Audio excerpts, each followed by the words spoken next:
أعوذ بالله من الشيطان الرجيم.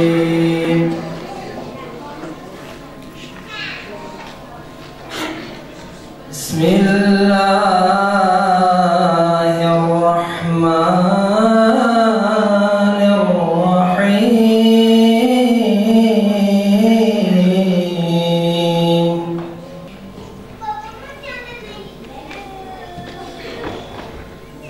إذ قال يوسف لأبيه يا أبت إني رأيت 11 كوكبا والشمس والقمر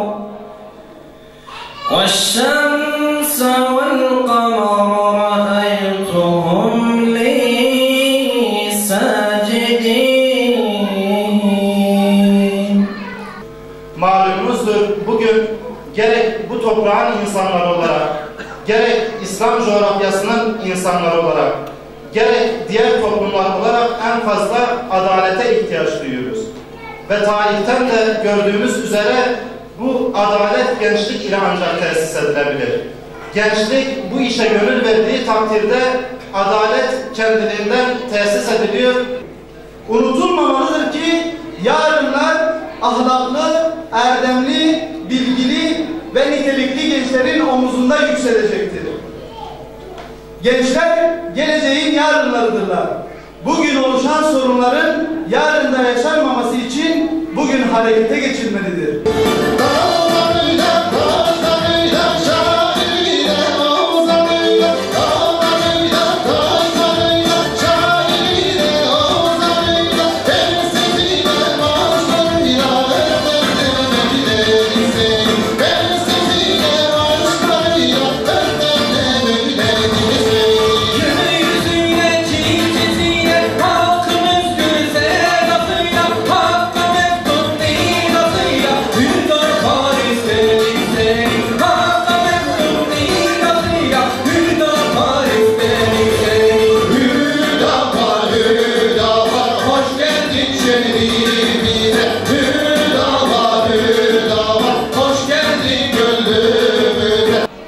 Hüdapar genç bir parti. Kuruluşu yeni çok fazla değil, malumunuz bir 5 yılı buldu. Fakat elhamdülillah bu kısa 5 yıllık süre içerisinde Hüdapar Türkiye siyasetine çok şeyler kazandırdı. Hüdapar Türkiye'de siyasete girerken önüne hedefler koydu. Ve bu hedeflerin en başında da siyasete değerler kazandırmak oldu. Hüdapar ile birlikte Türkiye siyaseti tabiri caizse değerlere kavuştu. Ahlaki değerlere kavuştu, insani değerlere kavuştu, dini değerlere kavuştu. Hatırlayın, Hüdapar'dan önce maalesef siyaset yalan üzerine, dolan üzerine, aldatma üzerine, çıkarlar üzerine kuruluydu. Ve bu sebeple Türkiye'de siyaset canavarlık idi ve toplumu da maalesef kutuplara ayırdı. Kutuplara ayırmak üzerinden bölüştürdü, ayrıştırdı, çatıştırdı. Ve parti çıkarları üzerine, grup çıkarları üzerine, kişisel çıkarlar üzerine kurulu siyaset Türkiye'de maalesef topluma huzur getirmedi, ülkeye huzur getirmedi. Siyasette fedakarlık diye bir kavram yoktu Hüdapar'dan önce. Siyasette maslahat diye bir kavram yoktu. Memleketin maslahatı, ülkenin maslahatı, toplumun maslahatı diye bir kavram yoktu. Ama dikkat edin, son birkaç yıl içerisinde Hüdapar'ın Türkiye'nin geçirmiş olduğu kritik noktalardaki süreçlerdeki ortaya koymuş olduğu fedakarlık ile, feragat ile, maslahatı merkeze alan siyaset ile Türkiye toplumu siyasette maslahatı öğrendi. Siyasette memleketin, ülkenin, ümmetin maslahatını öğrendi. Ve dikkat edin, Hüdapar'ın memleket maslahatı dediği yerde aldığı tavır, sergilediği pozisyon aslında Hüdapar'ın pozisyonlar ve tavırlardır. Ama zararımıza da olsa, aleyhimize de olsa biz memleket maslahatı, toplum maslahatı dedik, fedakarlık örnekleri sergiledik. Bu siyasette bir yenilikti ve genç bir parti olarak Hüdapar bunu gerçekleştirdi. Değerli kardeşler, Türkiye Cumhuriyeti de genç bir cumhuriyet iken maalesef yanlış ayaklar üzerine kuruldu, yanlış ideolojiler üzerine kuruldu ve Cumhuriyet'in bu uygulamaları, bu siyaseti, bu politikası 90 yıl boyunca bu ülkede sorun üretti. 90 yıl boyunca bu ülkede gençlerin geleceğini kararttı. 90 yıl boyunca bu ülkede hayatı gençlere zehir etti. Evet, böyle sistemlerin Türkiye Cumhuriyeti gibi yeni kurulmuş baskıcı, inkarcı, ötekileştirici sistemlerin sembolleri olur. Değerli kardeşler, Cumhuriyet kurulduğu ideoloji üzerine bu topluma huzur getirmedi. Bu topluma kardeşlik getirmedi. Bilakis bir arada huzur içinde yaşayan, kardeşçe yaşayan toplumu ayrıştırdı, çatıştırdı ve 100 yıllık sorunlar üretti. Bakın, bir Kürt meselesi, canınızı çokça yakan, canınızı çokça acıtan bir Kürt meselesi, Cumhuriyet'in Jön Türklerden başlayarak İttihat Terakki ile devam eden Atatürk ve arkadaşları üzerinden Cumhuriyet'te sistemleştirilen, sistematik hale dönüştürülen ırkçılığın, Kürtlere yönelik zulmünün sonucu olarak bugün canımızı yakıyor. Ve PKK denilen baş belası bu sorundan ortaya çıktı. Cumhuriyet'in Kürtleri dışlayan, baskılayan, zulmeden, Kürtlere zulmeden politikalarından ortaya çıktı. Ve biliyor musunuz, genel bir ezberdir. 40.000 gencin, 40.000 çoğunluğu gencin insanın hayatına mal oldu deniliyor ama 40.000 rakamı 90'larda kaldı. 40.000 şu anlarda 60.000'e çıktı. 80.000'e çıktı. 80.000 cana mal oldu. 80.000 gencecik bedene mal oldu. Çocuğa mal oldu. İnsana mal oldu. Değerli kardeşler, bugünlerde Atatürk tartışılıyor. Ve Atatürk bize göre yanlış bir noktadan tartışılıyor. Atatürk elbette ki tartışılmalı. Ama Atatürk doğru bir noktadan tartışılmalı. Bugünlerde tartışıldığı noktadan tartışılmamalı. Atatürk, Cumhuriyet'in kuruluş yıllarındaki uygulamasıyla tartışılmalı. Yönetimiyle tartışılmalı. Siyasetiyle tartışılmalı. Politikalarıyla tartışılmalı. Pratiğiyle tartışılmalı. Ve Atatürk doğru tartışılırsa görülecektir ki bugünkü yaşadığımız 100 yıllık sorunların temelinde Atatürk ve Kemalist ideoloji vardır. Bugün yaşadığımız düşmanlıkların, toplumsal düşmanlıkların, toplum içi düşmanlıkların, ülke içi çatışmaların, düşmanlıkların, huzursuzluğun temelinde Atatürk ve Kemalist ideoloji vardır.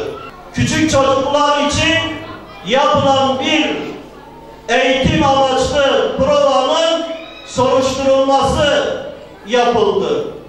Çocuklar camiye götürülmüş, küçük çocuklar başörtüleriyle ve küçük erkek çocuklar, kız çocuklar başörtüleriyle, erkek çocuklar takkeleriyle camide namaz provası yapmışlar, eğitimden geçirilmişler.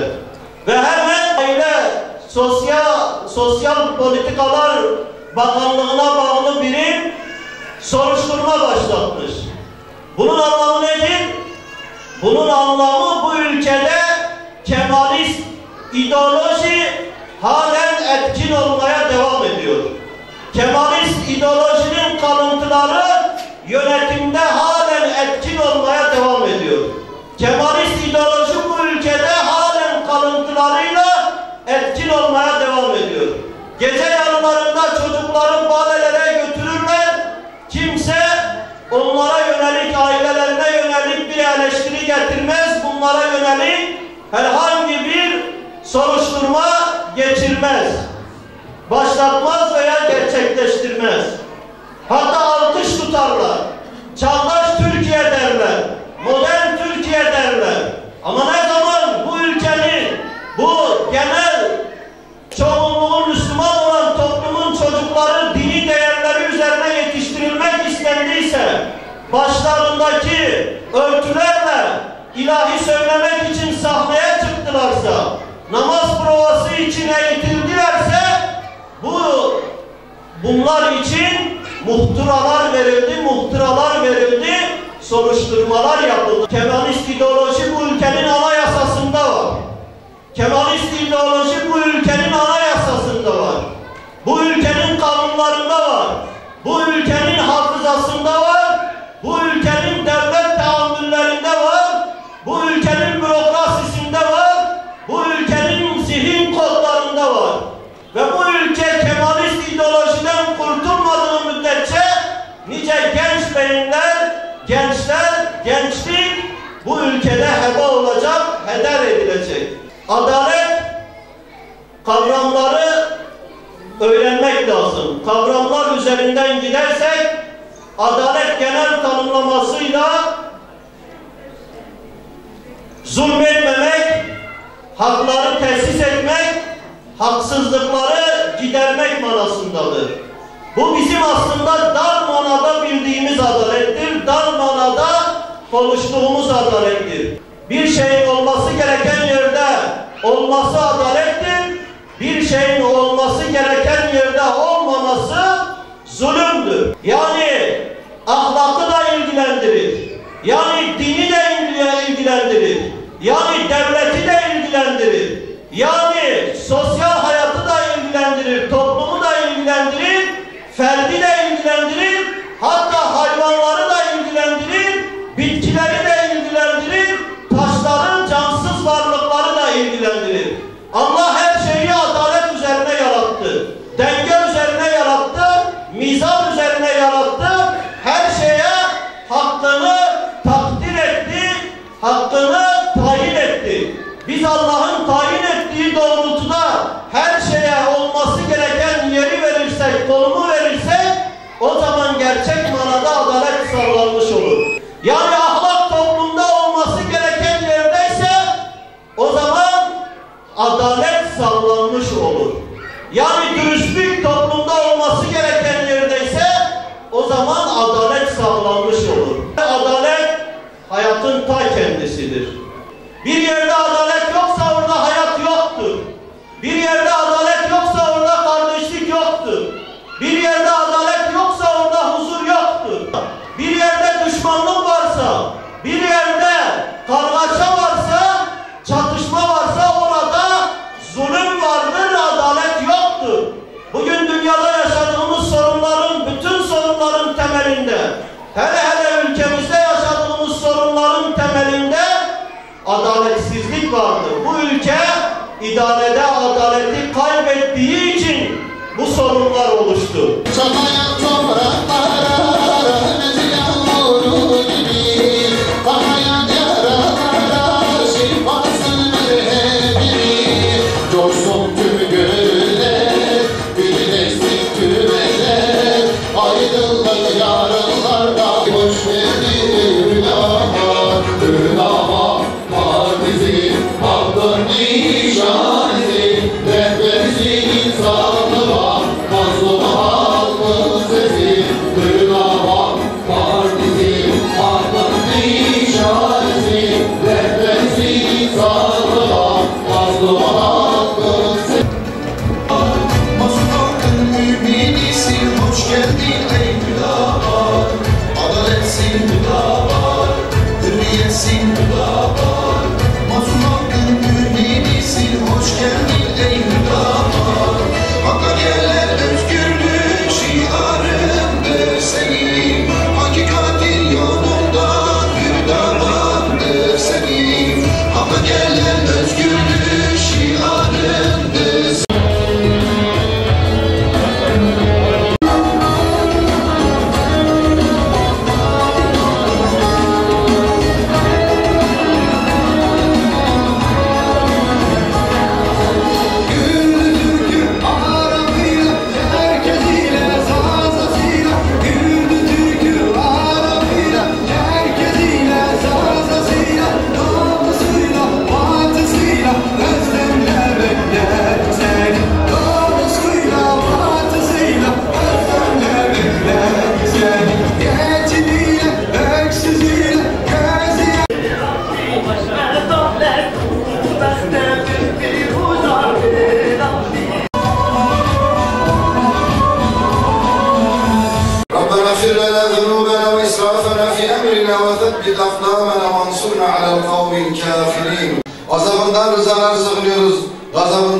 sığınıyoruz. Senden ile sana iltica ediyoruz.